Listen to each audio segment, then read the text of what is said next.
Good morning, welcome back to the English tea classes. आज चलिए फिर से हम एक नए एडिट पेज को शुरू करते हैं और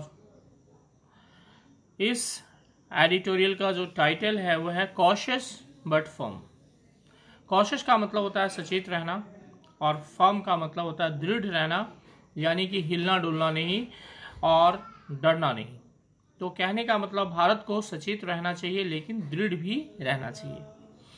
आज डेट है 13 जून 2020 और आज के इस टाइटल में, इस एडिटोरियल में हम लोग इसके बारे में थोड़ा सा इसका समरी जान लें कि आज का जो एडिटोरियल है इसमें हम चाइना और इंडिया के रिलेशन के बारे में फिर से बात करेंगे। और जो अब चाइना और इंडिया का रिलेशन है जो डेड एंड पे आ चुका है। डेड एंड पे का मतलब कि ऐसे मोड़ पे आ चुका है जहां से रास्ता खत्म हो जाता है। आपने देखा होगा कि ट्रेन के किसी लाइन के लास्ट में जाकर के वो बैरियर लोहे का गेट लगा होता है, यानी कि इसके आगे लाइन नहीं है। तो ट्रेन को या तो पीछे मुड़ना है नहीं तो वहीं रुकना है, आगे नहीं जा सकते। तो चाइना और इंडिया का जो अभी ताज़ा स्टैंड ऑफ है वो उसी डेड एंड पे आ चुका है जिसके आगे कोई रास्ता नहीं है। अब इसके आगे पेपर का ये मानना है कि हो सकता है कि कहीं दोनों देश युद्ध की तरफ ना चले जाएं, और युद्ध की तरफ अगर नहीं जाएं तो भी चाइना और इंडिया के बीच में जो स्टैंड ऑफ है, फेस ऑफ है, इसको कम करने में बहुत ज़्यादा पेशेंस की ज़रूरत है। और पेशेंस चूँकि अब ख़त्म होता जा रहा है, कम होता जा रहा है, क्योंकि बहुत दिनों से ये स्टैंड ऑफ चला आ रहा है और इस स्थिति में कोई भी चेंज या परिवर्तन खास दिखाई नहीं दे रहा है। तो ये है इस आर्टिकल का समरी और हम लोग अब आगे बढ़ते हैं और इसको एक्सप्लेन करने की कोशिश करते हैं। After weeks of more diplomatic wording, कई सप्ताह से चले आ रहे कूटनीतिक बात विवाद, शब्द, स्टेटमेंट्स, बहुत सारे दोनों ही देश के बहुत सारे ऑफिशियल्स ने डिप्लोमेटिक स्टेटमेंट दिए हैं दोनों देशों के फेस ऑफ के मुद्दे पे। The statement by the ministry of external affairs on June 26, लेकिन खास करके जब जून 26 को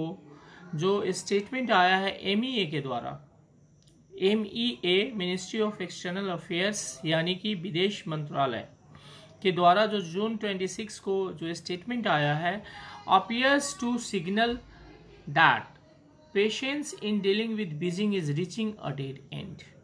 अपीयर्स टू सिग्नल, ये ऐसा मालूम हो रहा है, प्रतीत हो रहा है कि ऐसा इशारा संकेत मिल रहा है कि patience in dealing with Beijing की डीलिंग जो बीजिंग के साथ जो भारत की डीलिंग हो रही है उसमें जो धैर्य की जरूरत थी वो पेशेंस और धैर्य अब एक डेड एंड पे आ चुका है, यानी कि अब वो समाप्ति के कगार पे है। और अब भारत के पास इतना पेशेंस नहीं रहा कि वो और वेट कर सके और चाइना की बात को मान सके या फिर वहाँ पे लंबे समय तक स्टैंड ऑफ में रह सके। तो कहने का मतलब यह है कि भारत के पास अगर अब पेशेंस नहीं रहा तो इसका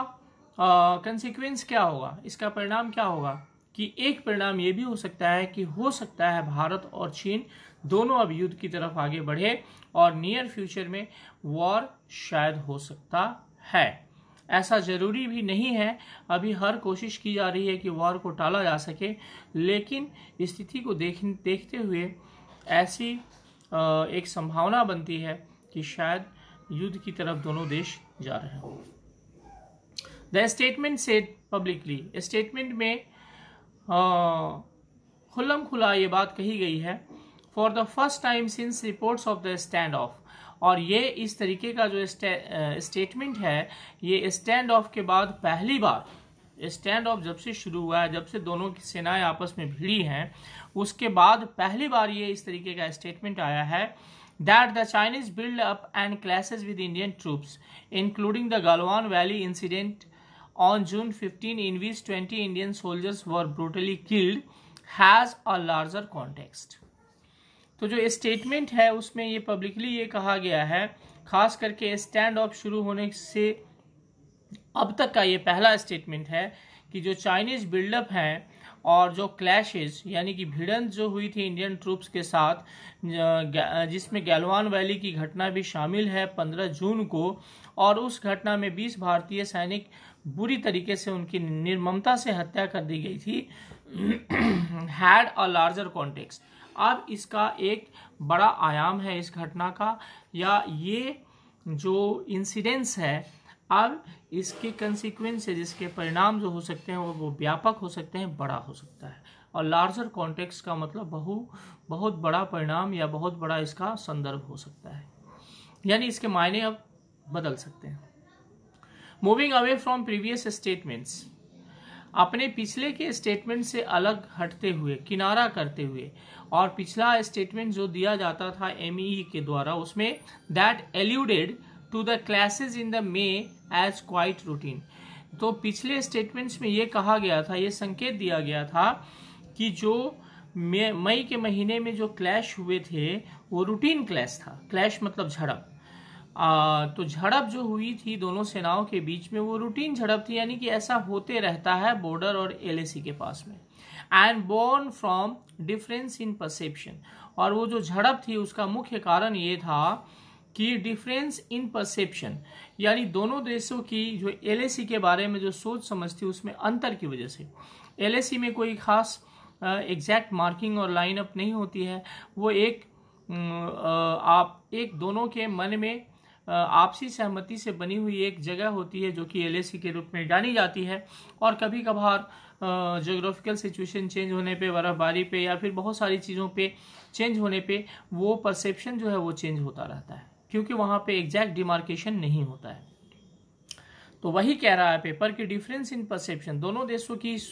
LAC के बारे में सोच में अंतर जो आया कि हमारी भूमि यहाँ तक है, उनकी भूमि वहाँ तक है, इसकी वजह से पहले कहा जाता था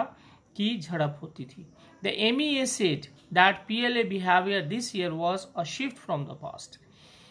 मिनिस्ट्री ऑफ एक्सटर्नल अफेयर्स ने ये कहा है कि PLA, people liberation army, China की जो आर्मी है उसको कहते हैं, उसका जो बिहेवियर है इस साल ये पिछले सालों से अलग है। वाज अ शिफ्ट, शिफ्ट मतलब अलग है, फ्रॉम द पास्ट, पिछले सालों से। इट आल्सो एडमिटेड दैट, इसने ये भी माना है कि Chinese side had built up a large arm presence since early में, कि चाइनीज साइड ने, चाइना ने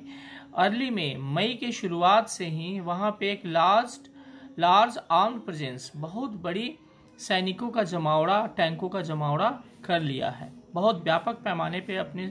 सैनिक और युद्ध की सामग्री को इकट्ठा कर लिया है। मेकिंग इट क्लियर दैट, और इससे यह स्पष्ट हो रहा है that India's strategic establishment has had much to worry about, कि भारत के जो स्ट्रेटेजिक एस्टेब्लिशमेंट हैं, यानी कि रणनीतिक संस्थान, तो रणनीतिक संस्थान कौन से होते हैं? इंडियन गवर्नमेंट और डिफेंस मिनिस्ट्री, यस, आर्मी, तो ये लोग जो हैं स्ट्रेटेजिक एस्टेब्लिशमेंट होते हैं, has had much to worry about, अब इन्हें ज़्यादा चिंता की ज़रूरत है, और ये अब चिंता में डूब गए हैं, या इनको टेंशन हो गई है कि चाइना ने एक बहुत बड़े पैमाने पे यहाँ पे बिल्डअप खड़ा कर लिया है, अब इससे निपटने का रास्ता क्या है। तो भारतीय जो स्ट्रेटेजिक एस्टेब्लिशमेंट है, जिसमें कि इंडियन गवर्नमेंट आती है, डिफेंस मिनिस्ट्री आती है, आर्मी आती है, या एयरफोर्स, ये सब, तो इनके लिए एक चिंता की विषय है। चलिए, यहाँ पे एक पॉइंट है हैज़ हैड, तो ये हैज़ होता है जनरली प्रेजेंट टेंस में और हैड होता है पास्ट टेंस में। ये दोनों यहाँ पे आके मिक्स कर रहे हैं, लगता है जैसे दोनों का संगम हो गया है, गंगा जमुना का। तो संगम होने का कारण ये है कि हैड का यूज मेन वर्ब के रूप में भी होता है और हेल्पिंग वर्ब के रूप में भी होता है। तो हम जनरली हैड को हेल्पिंग वर्ब के रूप में जानते हैं कि पास्ट का हेल्पिंग वर्ब हैड होता है, लेकिन यहाँ पे जो हैड है वो हेल्पिंग वर्ब हैज़ का V3 है। प्रेजेंट परफेक्ट में हैज़ है प्लस V3 का यूज होता है। जैसे एग्जाम्पल आप मानिए कि he has taken his lunch, तो ही हैज़ आ गया और टूक टेकन, V3 आ गया, टेकन हिज लंच। उसके स्थान पे हम कह सकते हैं he has had his lunch, यानी टेकन जैसे V3 है टेक का, वैसे ही हैज़ का V3 हैड होगा, तो he has had his lunch का वही मतलब होगा जो he has taken his lunch होगा। तो कहने का मतलब कि ये सेंटेंस भी प्रेजेंट परफेक्ट टेंस में ही है, पास्ट में नहीं है। और एक हैज जो है वो हेल्पिंग वर्ब है, और दूसरा हैड जो है ये हैज का V3 है, यानी कि लेना या रखने के सेंस में आ रहा है, या करने के सेंस में। तो establishment has had much to worry about, इन्हें बहुत सोचने की, अब चिंता करने की ज़रूरत है। There are other ships of note, और इस कहानी में दूसरे भी मोड हैं, कई और भी चेंजेस हैं। पहला है, आगे है कि while each of the MEAs several references to the situation at LSE in May and June had mentioned dialogue as the way forward.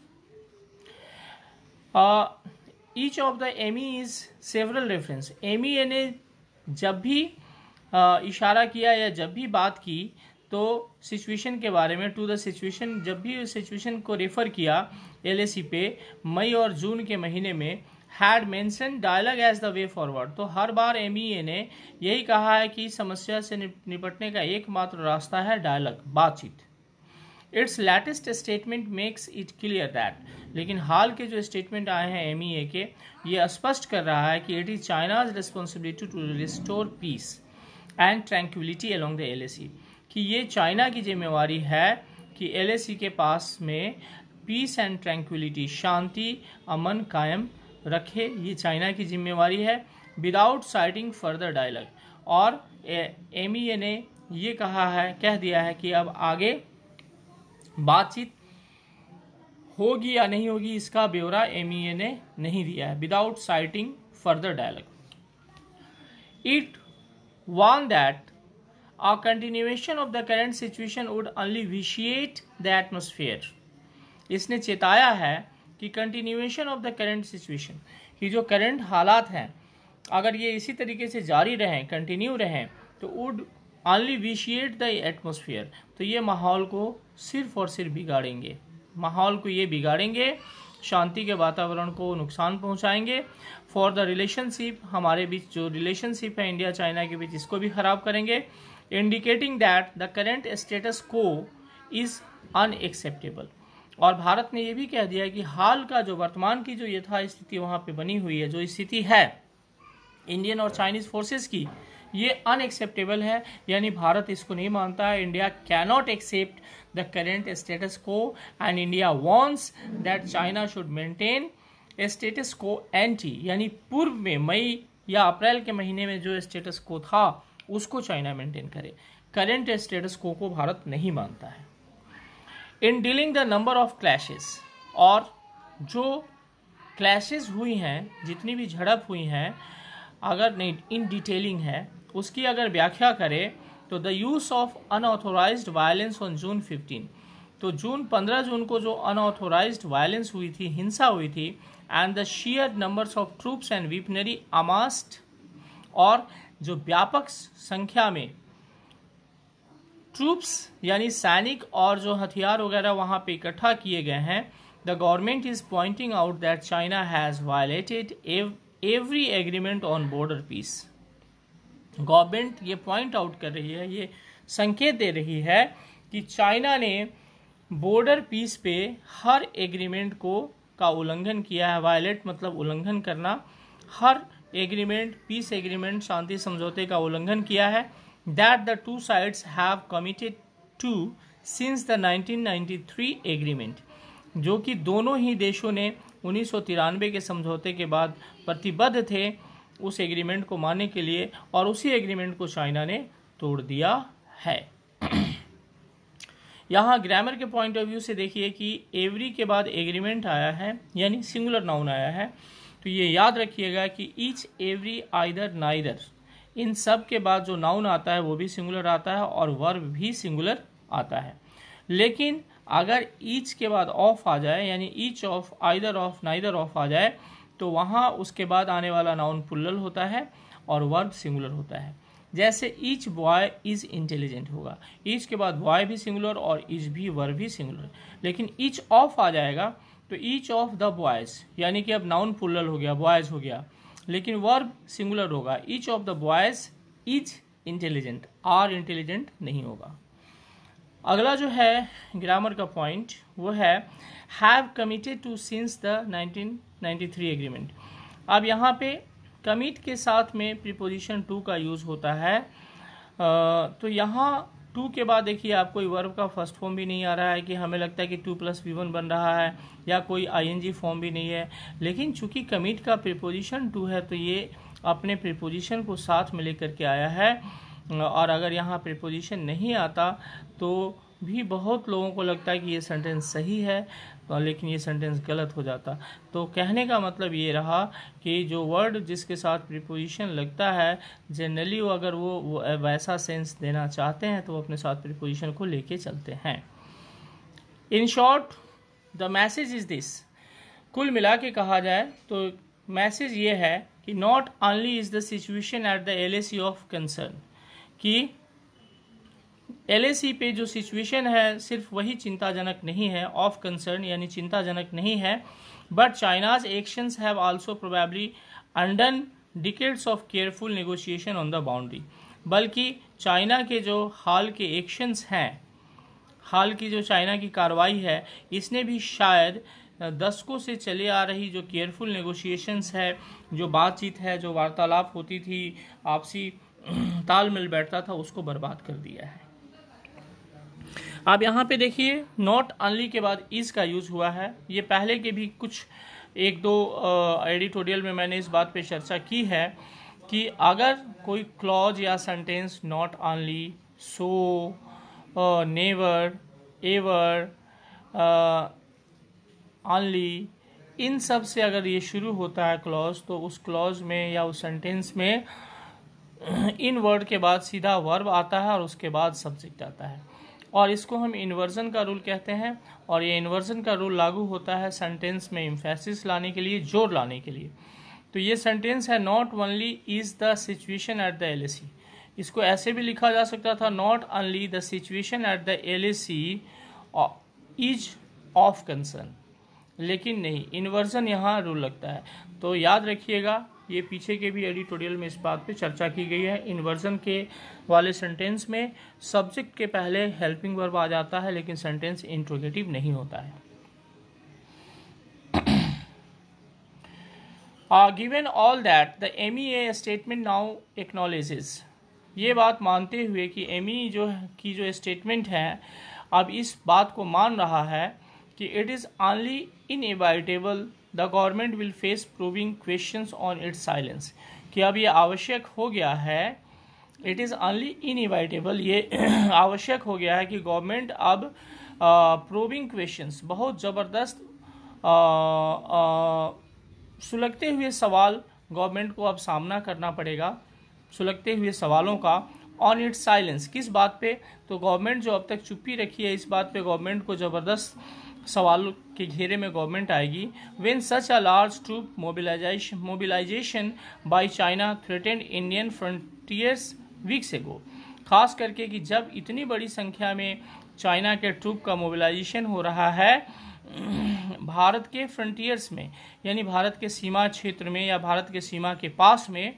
Weeks एगो, कई सप्ताह पहले इतनी बड़ी ट्रूप्स मोबिलाइजेशन हो चुकी है अलोंग द LAC। इस बात पे भारत सरकार से सवाल पूछे जा सकते हैं। And whether it missed signals out of Beijing, और क्या भारत सरकार ने जो बीजिंग से सिग्नल्स आ रहे थे, संकेत आ रहे थे, उसको भारत सरकार ने जाना नहीं, पढ़ा नहीं, या फिर उसको देखा नहीं। That this buildup was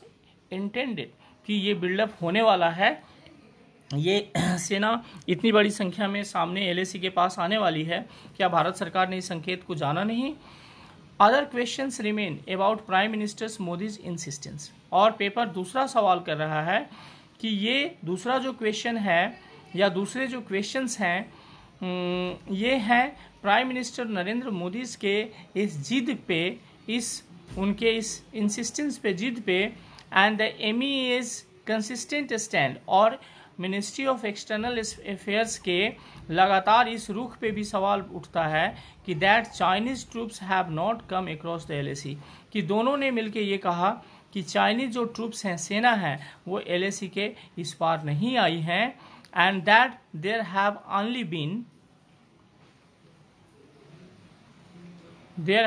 only been attempted transgression by the PLA, कि PLA के द्वारा, चाइनीज सैनिक के द्वारा सिर्फ कई बार क्या होता है कि there have only been attempted, कई बार कोशिश की जाती है ट्रांसग्रेशन की। ट्रांसग्रेशन का मतलब होता है अतिक्रमण करना, यानी LAC के इस पार आने की कोशिश की जाती है और बहुत सीरियस बातें नहीं हैं। Satellite pictures and media accounts point two the contrary, लेकिन सैटेलाइट से जो पिक्चर्स आ रहे हैं और मीडिया के जो अकाउंट आ रहे हैं वो पॉइंट्स टू द कंट्रेरी, ये कुछ अलग ही बात और कुछ विपरीत बात कह रहे हैं। कंट्रेरी का मतलब उल्टा। The government must now ensure some clarity, government को अब कुछ सफाई देने की जरूरत है या स्पष्टता की जरूरत है गवर्नमेंट की तरफ से। द नेशन मस्ट बी अप्राइज्ड, राष्ट्र को ये जानने का अधिकार है या राष्ट्र को ये सूचित होना चाहिए, सूचित करना चाहिए ऑन द चैलेंजेस। अब यहाँ नेशन मस्ट बी अप्राइज्ड, ये सेंटेंस पैसिव में जा रहा है, इस बात को ध्यान रखिएगा कि राष्ट्र को सूचित किया जाना चाहिए on the challenges and the steps planned beyond ongoing military and diplomatic exchanges, कि जो स्टेप्स आ रहे हैं, जो कदम उठा रही है सरकार और जो चैलेंजेस हैं, जो चुनौतियां हैं beyond ongoing military and diplomatic exchanges की, जो अभी ये लगातार मिलिट्री और डिप्लोमेटिक एक्सचेंज चल रहे हैं, आपस में जो एक्शन और रिएक्शन चल रहा है, इसके बारे में सरकार क्या कर रही है, इसको जनता और देश को सरकार को बताने की ज़रूरत है। To ensure that the status quo ante prior to May, और ये भी बात सुनिश्चित करने की ज़रूरत है कि मई से पहले की जो यथा स्थिति थी वहाँ पे बॉर्डर पे इज रीस्टोर्ड बाई चाइना, ये चाइना के द्वारा बहाल की जाए, यानी कि पुरानी स्थिति जो मई और अप्रैल के महीने में जो स्थिति थी उस स्थिति को चाइना बहाल करे। ईच स्टेप, देखिए अब यहाँ पे ईच के साथ भी नाउन जो है सिंगुलर आया है, ईच स्टेप्स नहीं हो सकता है, ईच एवरी आइदर नाइदर के साथ नाउन सिंगुलर आता है और वर्ब भी सिंगुलर होता है। Each step whether it involves military action, प्रत्येक कदम चाहे इसमें मिलिट्री एक्शन भी शामिल हो, इंटरनेशनल सपोर्ट भी शामिल हो इस बारे में भी, और sanctions bye banning Chinese products, और चाहे चाइनीज प्रोडक्ट्स पे भारत सरकार सैंक्शन लगाए यानी कि प्रतिबंध लगाए, बैन मतलब प्रतिबंध लगाना, और the participation of Chinese telecom and other companies, या चाइनीज टेलीकम्युनिकेशन और दूसरी कंपनियों के पार्टिसिपेशन पे भी बैन लगाए सरकार, will come with serious consequences, लेकिन इन सब कामों का एक गंभीर परिणाम भारत को भी भुगतना पड़ेगा। will come with serious consequences and the government must ensure, और गवर्नमेंट को इस बात को सुनिश्चित कर देना होगा, ensure wide consultations, गवर्नमेंट को इन बातों पे वाइड कंसल्टेशन यानी कि व्यापक विचार विमर्श करने की जरूरत है सिमुल्टेनियसली, और उसी के साथ साथ preparing the people for what में फॉलो, जनता को भी इस बात के लिए सरकार को तैयार कर देना चाहिए कि जनता इतनी मजबूत हो जाए कि आने वाले दिनों में वो किसी कठिन परिस्थिति का भी सामना अगर करना पड़ सके तो जनता ना घबराए। कि सरकार की जिम्मेवारी है कि सरकार जनता को भी प्रिपेयर करके पहले से ही प्रिपेयर करके रखे। यहाँ पे एक पॉइंट है बाई बैनिंग, तो ये बाई के बाद देखिए बैन वर्ब होता है और इसने आईएनजी ले लिया है। कहने का मतलब ये हुआ कि जब भी सेंटेंस में प्रीपोजिशन आता है और प्रीपोजिशन के बाद अगर वर्ब आ रहा है तो वर्ब अक्सर आईएनजी फॉर्म में ही आएगा, ये वर्ब कभी भी V1 में नहीं आएगा, प्रीपोजिशन के बाद आने वाला वर्ब आईएनजी फॉर्म में आ जाता है। चलिए, तो ज्वाइन करने के लिए आप लोगों का धन्यवाद, थैंक्स अ लॉट, और इसको पढ़िए समझिए, फिर हम लोग कल दूसरे आर्टिकल में मिलेंगे।